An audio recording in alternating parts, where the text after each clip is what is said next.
मत करो, किसी का क्या जाता है। करोगे तो अपने लिए करोगे, मेरे लिए थोड़े ही करोगे।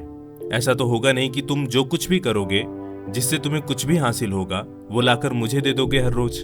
नहीं ना, ऐसा तो नहीं है ना। फिर क्या रीजन है, क्यों नहीं कर रहे हो तुम कुछ भी, जब उसका फायदा तुम्हें ही मिलेगा। अगर नहीं करोगे तो उसका नुकसान भी तुम्हें ही होने वाला है, तो क्यों बताना पड़ रहा है मुझे ये सब। पर हर किसी के जीवन में एक वक्त जरूर आता है, वक्त निकलने के बाद, जब वो सोचता है कि यार वक्त तो निकल गया, काश मैंने उस वक्त ये सब कुछ कर लिया होता तो आज इतनी प्रॉब्लम्स ना हो रही होती जितनी कि आज हो रही हैं। पर अब क्या फायदा ये सब सोचने से, क्योंकि वक्त तो निकल ही चुका है। पर आज वाला वक्त जो कि तुम्हारे पास है वो भी हाथ से ना निकल जाए, इसके लिए काम तो करना ही पड़ेगा। क्योंकि अब तक तो तुम सब सीख ही चुके हो कि पास्ट में जब वक्त था, जब तुमने कुछ नहीं किया, तो उसका पश्चाताप हो रहा है आज, गिल्ट हो रहा है आज, उस वक्त के लिए जो बीत चुका है। इसी चीज से सीख लेते हुए इसको सही करने के लिए अपने काम में लग जाओ, ताकि आने वाले 5-10 सालों के बाद तुम्हें ये गिल्ट फिर से ना हो कि यार फिर से तुमने अपना वक्त बर्बाद कर दिया है। तो फिर इसके लिए हमारे पास क्या क्या तरीके हो सकते हैं। Stop thinking about your past and future. अपने बीते हुए कल और आने वाले कल के बारे में सोचना बिल्कुल भी बंद कर दे। देखो, तुम आज कितना भी कुछ भी सोच लो, यार पास्ट में मैंने ये किया होता या फिर मैंने ये किया होता तो आज मैं ये सब कर रहा होता। हमेशा उसको ब्लेम देने या फिर कुछ अचीवमेंट्स को अप्रिसिएट करने से तुम्हारे आज में तुम्हें कुछ भी फर्क नहीं पड़ेगा। हाँ, बस इतना जरूर हो सकता है कि अगर पास्ट में कुछ भी तुमसे गलती हुई है तो तुम उससे सीख सकते हो, और अगर तुमने अपने पास्ट में कुछ अचीवमेंट्स पाई है तुम उससे मोटिवेट हो सकते हो। बट ये सब करने और कहने का मतलब ये बिल्कुल भी नहीं है कि तुम इसी पास्ट को लेकर बैठे रहो। इससे बाहर निकलना बहुत ही जरूरी है, क्योंकि आपके आसपास बहुत सारे ऐसे लोग होंगे जो अपनी पास्ट में किए गए काम को हर वक्त बताते रहते हैं। इस उम्र में मैंने ये किया था, तुम सब तभी बच्चे थे, क्योंकि उसके बाद से उनके जीवन में कोई भी अचीवमेंट्स रही ही नहीं है, इसीलिए उसको वे बार बार दोहराते रहते हैं।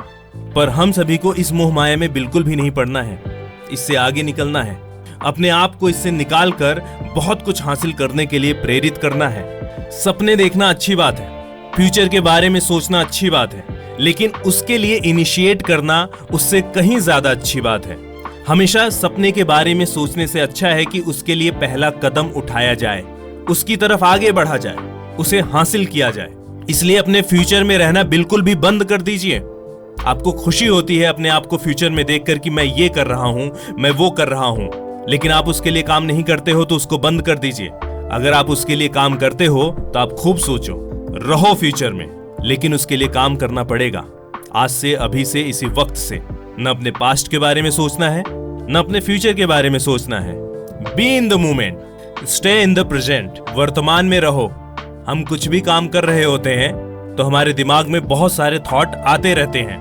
जैसे कि अगर हम पढ़ रहे हैं तो हमारा दिमाग खेलने की तरफ भाग रहा होता है कि यार आज मैं ग्राउंड में नहीं जा पाया हूं, तो उस ग्राउंड में चल क्या रहा होगा, हमारे सारे दोस्त क्या कर रहे होंगे, हमारी टीम हार रही होगी या फिर जीत रही होगी, अगर मैं होता तो ये कर देता, अगर मैं होता तो वो कर देता। ठीक वैसे ही जब हम खेल रहे होते हैं तो हमारा दिमाग पढ़ाई की तरफ जा रहा होता है कि आज इस वक्त अगर मैं खेल रहा हूं, अगर इस वक्त को मैंने पढ़ाई में दिया होता तो हमारा एग्जाम अच्छा जा सकता था, ये वाला सिलेबस कंप्लीट हो जाता, ये वाला लेसन मैं सीख जाता। लेकिन ऐसा कुछ भी नहीं कर पा रहे हो तुम जब खेल रहे हो तो तुम पढ़ाई की तरफ भाग रहे हो, जब तुम पढ़ रहे हो तुम खेल की तरफ भाग रहे हो। तुम्हारा दिमाग प्रेजेंट में है ही नहीं, क्योंकि तुम अपने दिमाग को समय के साथ ऐसे ट्रेन कर चुके हो, या तो वो फ्यूचर में रहता है या तो पास्ट में रहता है, प्रेजेंट में नहीं रहता है। तो अगर तुम्हारा दिमाग प्रेजेंट में नहीं है तो इसका नुकसान क्या है, तुम जो भी काम कर रहे हो उसमें 100% अपना नहीं दे पाते हो, जिससे कि वो काम ठीक से नहीं हो पाता है। इसलिए हम सभी को कोशिश करनी चाहिए कि हम अपने काम को पूरी ईमानदारी से करें और उसमें अपना 100% दे पाएं। वो तभी पॉसिबल है जब हम प्रेजेंट में रहना सीख जाएं। ये कोई एक दिन का खेल नहीं है, सीखना कोशिश करनी पड़ेगी, हर रोज का एक टास्क होगा। अगर तुम्हारा दिमाग भागता है पास्ट या फ्यूचर में तो उसे पकड़कर तुम्हें खुद ही लाना पड़ेगा। अपने आप को बार बार ये याद दिलाना पड़ेगा कि नहीं नहीं, मैं तो अभी यहाँ पर हूँ, मैं ये काम कर रहा हूँ, मुझे यहीं पर ध्यान देना होगा। शुरुआती दिनों में मुश्किल होगा, लेकिन हो जाता है, प्रैक्टिस से सब कुछ हो जाता है। इसलिए प्रेजेंट में रहना सीखो, अपने आप को बार बार याद दिलाओ, ये काम तुम करोगे। Divide your goals into smaller pieces. अपने गोल्स को डिवाइड कर लो छोटे छोटे टुकड़ों में। जी हाँ, सही सुन रहे हो आप सब। फॉर एग्जाम्पल, अगर तुम्हें फिजिक्स का एग्जाम देना है जो कि 20 दिन के बाद में है, उसमें पूरे 10 चैप्टर्स हैं। अगर तुमने उसको डिवाइड कर लिया कि तुम हर एक 2 दिन में एक चैप्टर कंप्लीट करने वाले हो, तो तुम्हारा दिमाग उसके रिजल्ट की तरफ नहीं भागेगा कि मेरा सिलेबस कंप्लीट होगा कि नहीं होगा, तुम कर पाओगे कि नहीं कर पाओगे, क्योंकि तुम्हें पता है तुम डिवाइड कर चुके हो, तुम्हारा सिलेबस कंप्लीट होना ही है। तुमने उसी हिसाब से अपने सिलेबस को डिवाइड कर रखा है। अब तुम्हारा फोकस क्या होगा? अपने रिजल्ट पर नहीं, तुम्हारे आज पर तुम्हारा फोकस होने वाला है। तुम्हारा आज का गोल होगा कि तुम अपने आज के गोल यानी कि फिजिक्स का आधा चैप्टर कंप्लीट करो, मतलब कि 2 दिन में एक चैप्टर पूरा कंप्लीट कर पाओ। इससे क्या होगा? आप कंसंट्रेट कर पाओगे, आपके ऊपर से बर्डन खत्म हो जाएगा।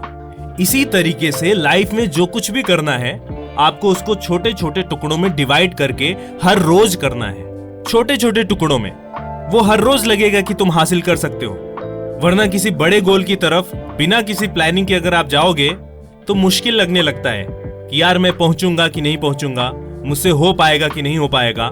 लेकिन जब आप उसको छोटे टुकड़ों में बांट देते हो तो आसान लगने लगती हैं चीजें। मेरा कहने का मतलब यही है, ऐसा करके देखो। इससे ये भी होगा कि तुम प्रेजेंट में रहना सीख जाओगे। मिलते हैं किसी अगले वीडियो में, तब तक के लिए आप सभी अपना ख्याल रखिए।